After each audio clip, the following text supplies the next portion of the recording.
Hello everyone, got a new project today. A free lawnmower. Basically brand new Craftsman 15.5 horse bagging lawnmower. I say basically brand new. It's got a few things that are not factory, such as some rips in the seat. But basically, I mean, this thing is, you know, dirty, but everything's in good condition, minimal rust. You know, just an okay, well, the hood's broken. And the engine doesn't run. Other than that, it's pretty damn good. So what I'm going to do in this video is I'm going to find out if I can figure out why the engine's not running. Let's get into it. First thing I want to do is just make sure that the engine turns over.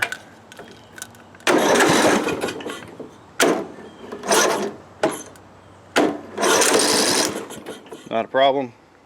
I already knew it did that because I've tried to start it a couple times and it will not start. So next thing I'm going to do is check for spark, and I'm going to do that two ways. So this is a little spark testing tool here. Alright, so we have our tool set up here. It's basically breaking the line from the coil.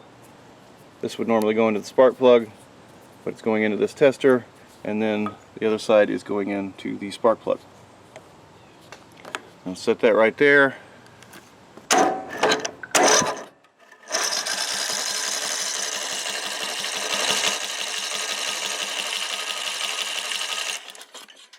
Hopefully you can see that we have spark. Now what that tells me is that the coil's putting out spark and it's getting to the spark plug. It doesn't necessarily tell me that the spark plug is sparking. It tells me the coil's good and the wire's good. It does not necessarily tell me the spark plug's sparking. So let's do the second test. Alright, spark plug's out. Got it leaning on some metal on the motor. Let's see if we get a spark. Alright, so we have spark. Alright, so the next thing I'm going to do is make sure, we know we got spark.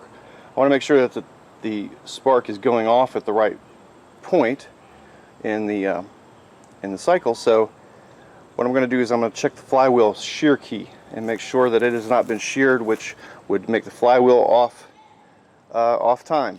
So got to remove this top cover. We got 1, 2 bolts. There's a bolt in the back here and a bolt in the back on the other side. That allows you to take the cover off and drop it on the ground. We've got this screen here. It's got 1, 2, 3, 4 bolts. That comes off. Take our handy impact driver, and I believe this is a 24 millimeter. Pull that out. Look down in there and we see our key right there. That's a shear key. If this thing gets locked up or anything, to save the motor, it will actually shear that key off, takes the motor out of time, and the motor will shut off. It is in the proper position, as you can see. It's down in there, so no problems there. The machine should be firing when it's supposed to. Put that back on. I'm going to clean up the flywheel here. Over compression. There we go. Just clean up these sides here just to get the rust off of them. Not a big deal. So we know we have spark. We know we're in time. Let's see if we have any compression. Put our compression tool in the spark plug hole. Maybe. There we go. Get it relatively tight. Set it up here. And we'll spin the engine a couple times. I did take the spark plug out because I don't want it just sitting out there sparking all over the place. Let's turn the engine over, maybe 4 or 5 times. Well, that was a stupid place to put the spark plug, right there on the flywheel, so try it again.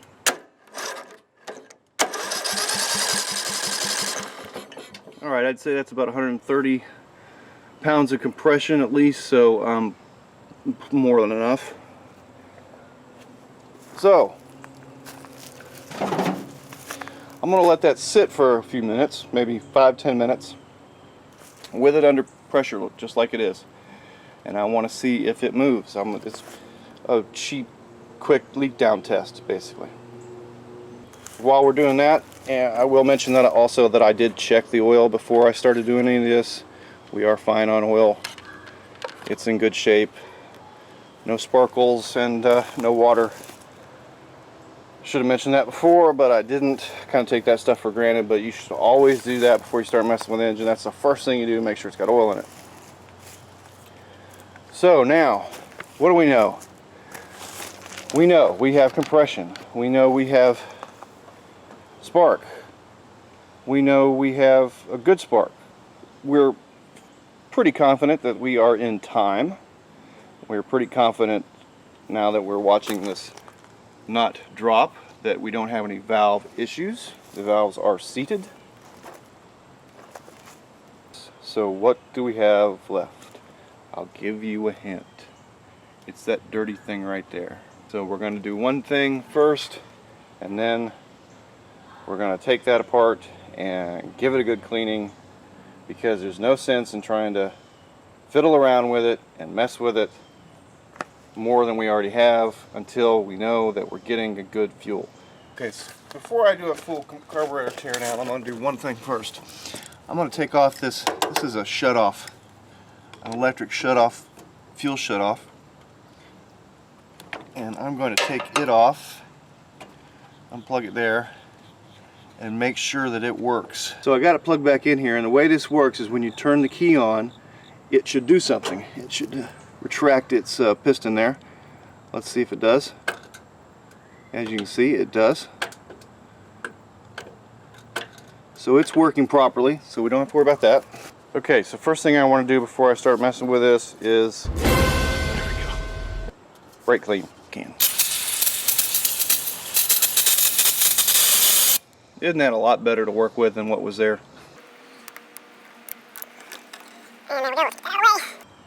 Take our little spring out. It's a tiny little spring right there. See that? Bad design. Pull this piece off. So yes, they are 8mm.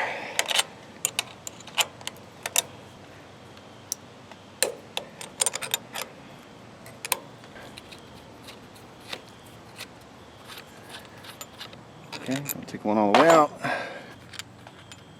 And at this point, I should be able to just kind of manipulate this thing to get that piece off. And we're going to stick that right back where it goes, just like it was. And then we're going to take this piece off, same way. Alright, we're going to take this guy apart, and I'm going to tell you right now, I'm pretty skeptical of my diagnosis of that it's this carburetor. But we will find out.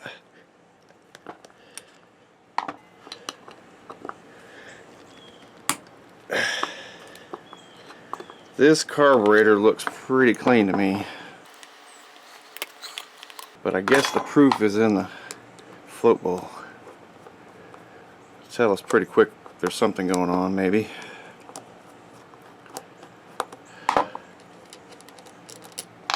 I'm so confident that it's not this carburetor. I haven't even warmed. Yeah, look at that. Haven't even warmed up the cleaner yet.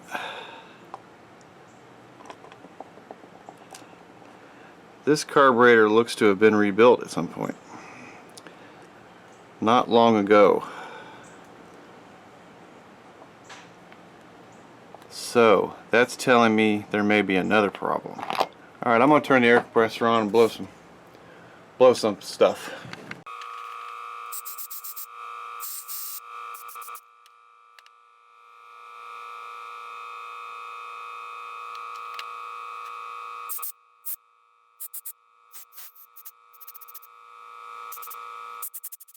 Alright, I'm going to put it back together and put it on back on the machine. and just see if we got any difference. Possible I blew a little piece of crap out. Look at that, she's leaking.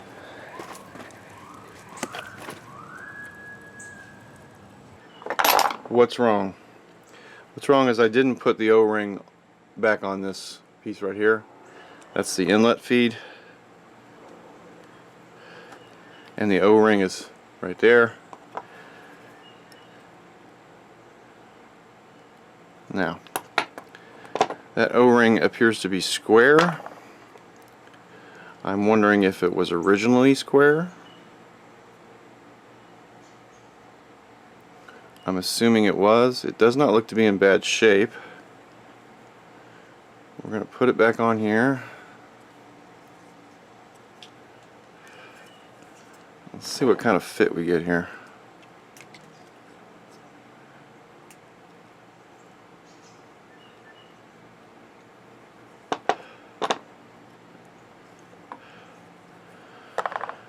Yeah, I'm not real happy with that. Let me see if I have an O-ring. See if we can find an appropriate O-ring in here that's a little better than the one that's on it.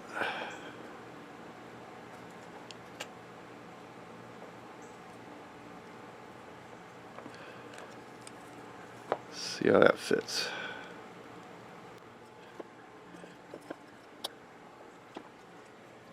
It's a little bit tight. I think this one's going to be a little small.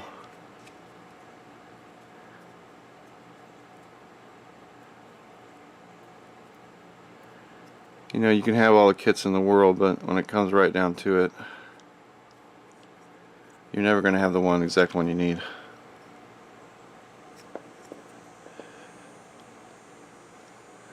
Alright, I think that'll work.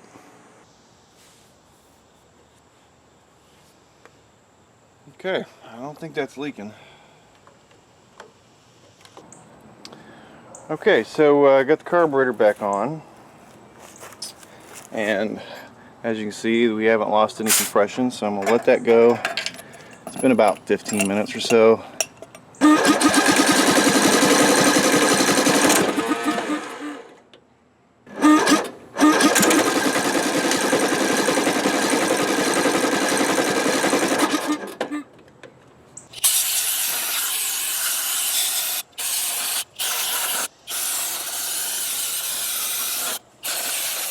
Alright, so what do we have? We have fuel, we have spark, we have compression. We have timing as far as it goes for the coil and the rotor are in time. So they are firing when they think they're supposed to be firing. One timing thing we don't have though is when the valves open. We don't know that they are opening properly.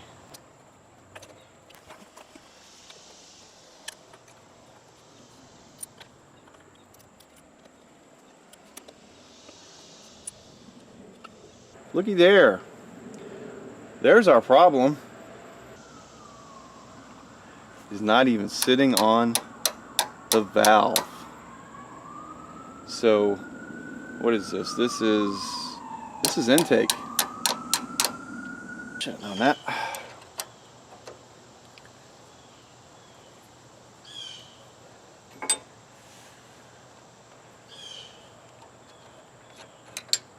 Should have figured that. That push rod.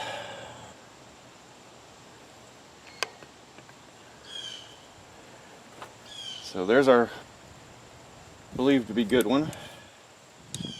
Here's our believed to be bad one.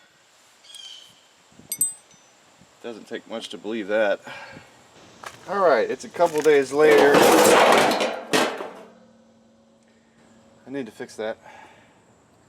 Okay, so I got some replacement parts. And got a new valve guide or push rod guide block and 2 push rods. Just went ahead and got both of them. So there's some confusion about which side the steel push rod goes on and which side the aluminum push rod goes on. If you look online, some people will say that the aluminum goes on the exhaust side, some people say aluminum goes on the intake side. Some people will say that the aluminum one goes on the side with the compression release. Well, I'm going to go by what the parts book says and what and how this engine came apart to begin with, which is steel on the exhaust side. This is the way it was, it's the way it's going back together. So let's get these parts off first. I need to take the rockers off. We'll take a look at the rockers. See there, minimal wear, not too bad. Make sure I don't have any cracks because they did get hit by a bent push rod. Although that push rod was aluminum, so it shouldn't have messed with that.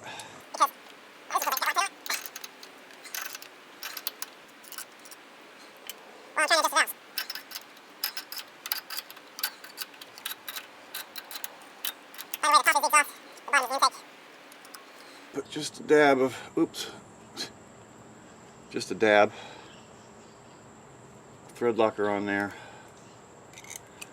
First one started.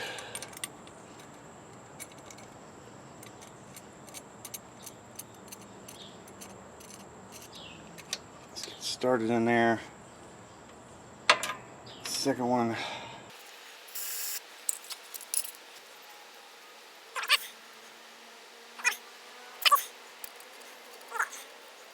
And I can tighten these down.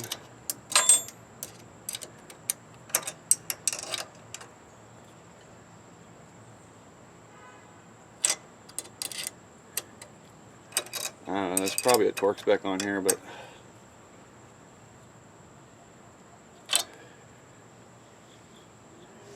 I don't know what it is.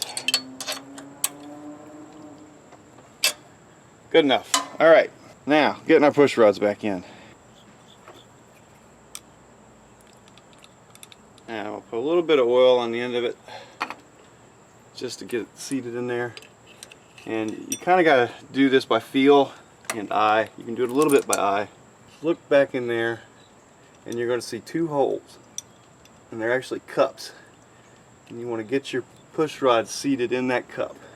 There's actually three holes in there. There's one in the center as well. That's the oil return, and that goes through. You can actually see through to the crankshaft in there. Let me see if I can show this.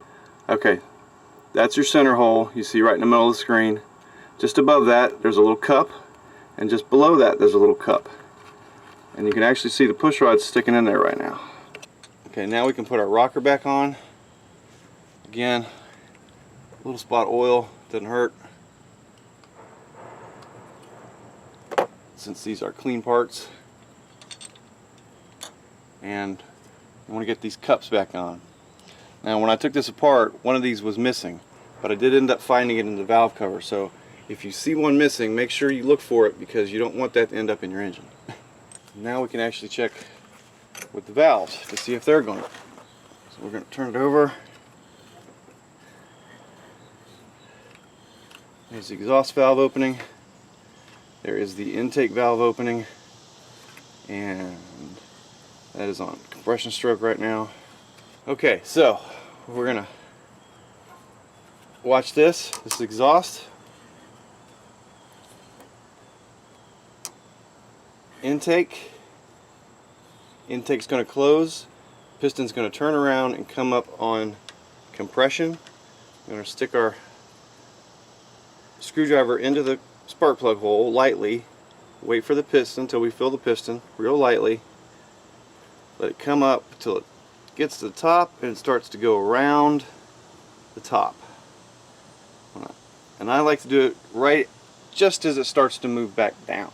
I think the book says to stick your screwdriver or whatever in there and let it retract a 1/4 inch and then adjust them. Some guys adjust them directly at top dead center. As long as you're close to top dead center. Remember, a cam is mostly round, but so most of its travel, these are going to be in the position that needs to be adjusted. 3 to 5 thousandths for intake, 5 to 6 or 7 thousandths for exhaust. So we're going to set them on the small end of that. This is 3/1000 on the intake.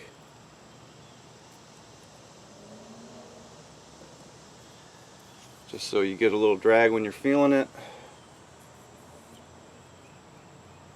But you can get it back in there.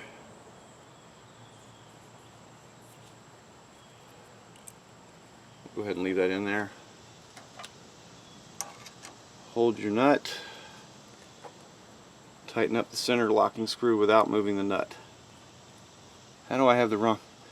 Hang on, I got the wrong Torx bit on there. Okay, you want a 220 Torx bit. I think I was using that wrench for or screwdriver for something else. Okay, we're gonna, oop, wrong one. Now hold our adjuster.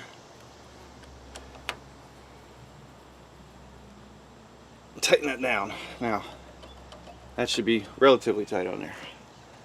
Recheck. Okay, it loosened up. So, we're going to undo our adjuster.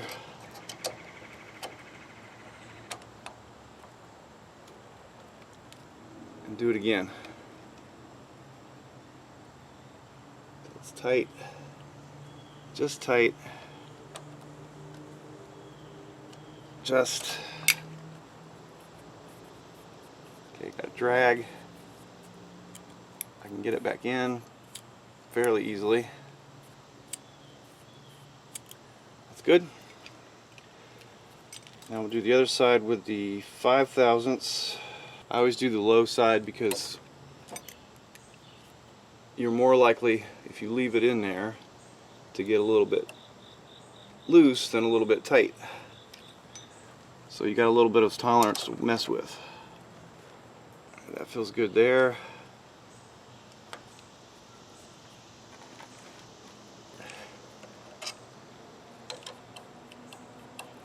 Tight drag fit, I can get it back in. I believe the compression release is on the intake valve. Watch the intake valve. It's going to come up and then it bounces open very quickly.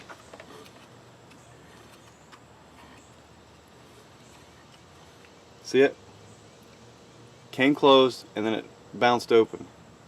Now, that's interesting because that may... See it? Did it again. One more time. See it bounce? It's supposed to do that. It's compression release. So it's got almost like a double hump there. Okay, at this point, everything's adjusted. I've rechecked everything. I'm going to put the spark plug back in and attempt to start it. Spartacus.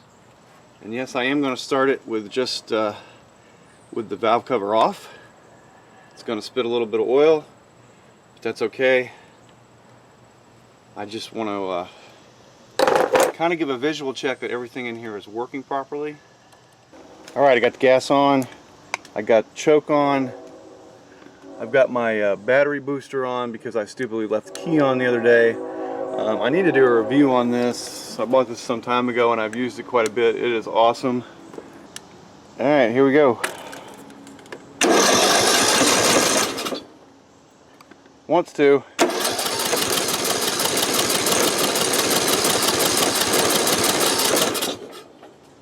Come on.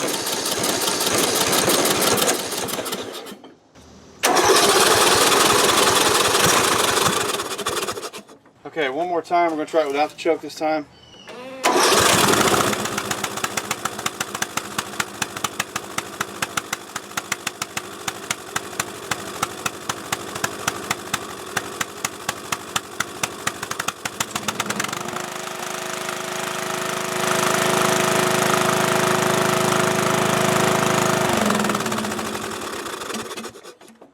Success! That out of there before it catches on fire. I didn't want to let it run too long without that valve cover on there, especially. Obviously, I am going to go back and do some things like get a new carb kit and a new gasket for this valve cover, But what I wanted to do first was make sure that we didn't have any major engine problems other than a bent spark or bent push rod. So if I have something like a blown head gasket or something, I can go back and do that. But I'm going to run it for a little while and see if I've got a good, strong running engine. It sounded pretty good there once it got going. And once I determine whether I got a good running engine, I can address some of the more tune-up issues.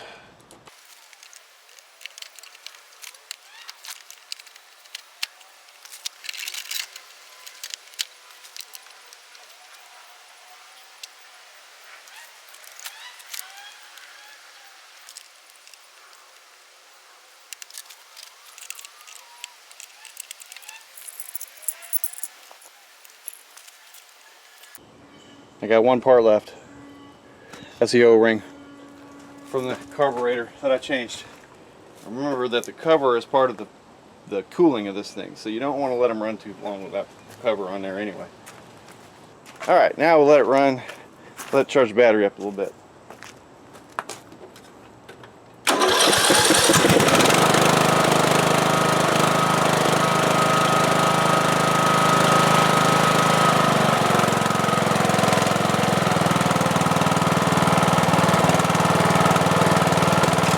Smoke a little because I got oil on the exhaust pipe. Let's see if it'll move.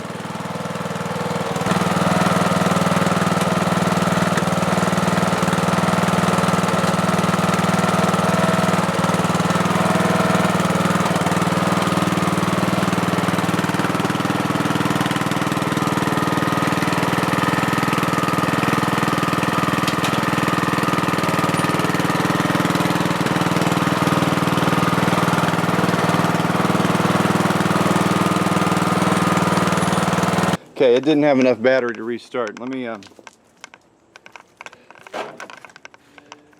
get it restarted. I want to make sure it's charging. And then we'll go do what it's meant to do and try to cut some grass.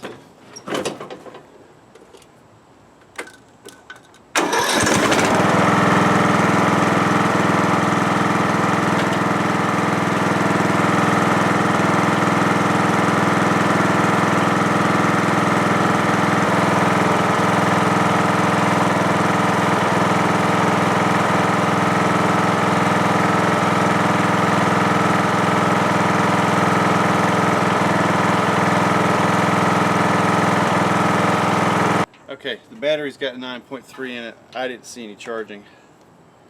I'm gonna have to look into that. But I did not see any charging at all, even when I revved it up. So it may not be charging. I may need a stator.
Hate baggers. That's why. Pretty good, but that's only like 5 minutes worth of work. Of course, if I did my lawn more often, it wouldn't be that bad. But anyway, let me take care of that. Appreciate you guys watching. it runs. We're gonna have some more videos on this thing. I gotta fix the front hood, and whatever else comes up. We may have to do a stator. Not sure yet if it's charging completely. We're gonna have to get a good battery to check that. Appears to be, actually, because I got headlights, nice bright headlights, but we'll see next time. Thanks for watching.